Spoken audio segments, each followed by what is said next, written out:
በእርግጠኝነት ማንሳት የሚችለው ሪፎርሙን ስንጀምር የነበሩ ከነበራቸው ዕውቀት በብዙ አድገዋል።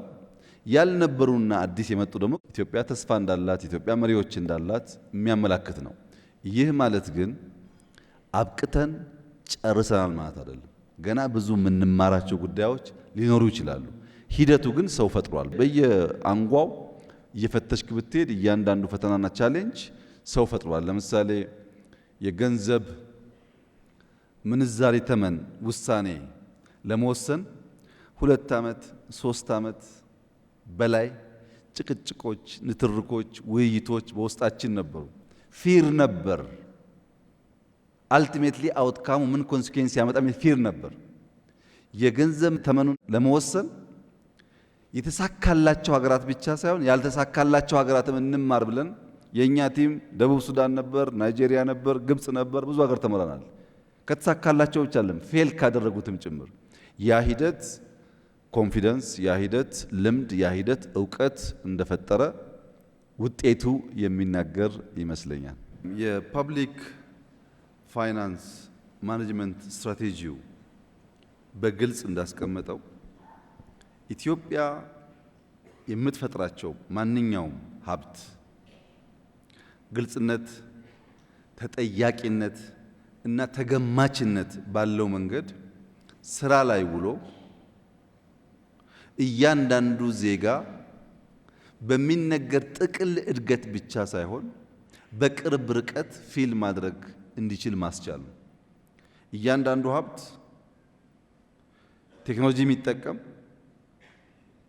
እያንዳንዱ ሀብት በህገወጥ መንገድ ይፈስ የነበረውን 100% ባይሆንም ማስቀረት የሚቻልበትን መንገድ ተጨማሪ ሀብት ለማምጣት እንደ ኢዝ ኦፍ ዱይንግ ቢዝነስ ያሉትን ሪፎርሞች ሰርተን ሀብት በማበራከት እነዚያ ደግሞ በሰው ህይወት ላይ የሚጨበጥ የሚታይ ለውጥ እንዲያመጡ ማድረግ ነው። ለምሳሌ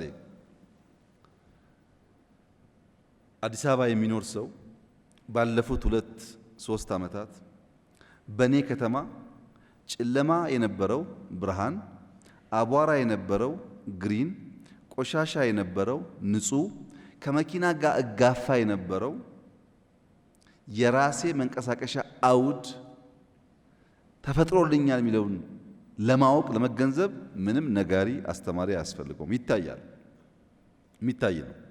ይሄ አዲስ አበባ ላይ የምታየው በብዙ ከተሞች ይታያል፣ በብዙ ገጠሮች ይታያል። ሞባይል ፔኔትሬሽን በሀገር ደረጃ አድጓል ሲባል ኢንክሉዥን ብቻ ሳይሆን እዛ ያለውን ሰው ይጠቅመዋል ማለት ነው። የመንገድ ተደራሽነት ሰፋ ሲባል እዛ ያለውን ሰው ይጠቅማል ማለት ነው። የግብርና ምርት አድጓል ሲባል ያ አርሶ አደር ሞባይል አለው፣ ገበያ ያውቃል፣ ሽጦ ይጠቀማል ማለት ነው።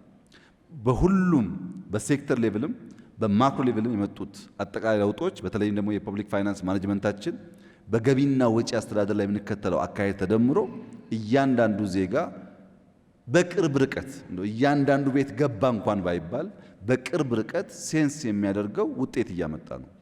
ይሄን ለምሳሌ ለማንሳት ህዳሴ መውሰድ ይቻላል። ህዳሴን የኢትዮጵያ ሕዝብ ያጠናቀቀበት ሁኔታ በየትኛውም መስፈርትና መለኪያ ምቹ አልነበረም። ኮሮና አለ፣ ውጊያ አለ፣ ዓለም አቀፍ ጫና አለ፣ በሀገር ውስጥ የማክሮ ኢምባላንስ አለ።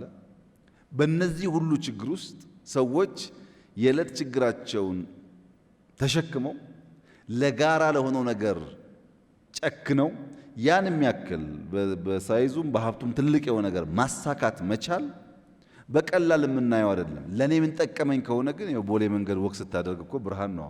ፀሐይ አይደል ያገሩ ጥቅሙ እሱ ነው ማለት ነው።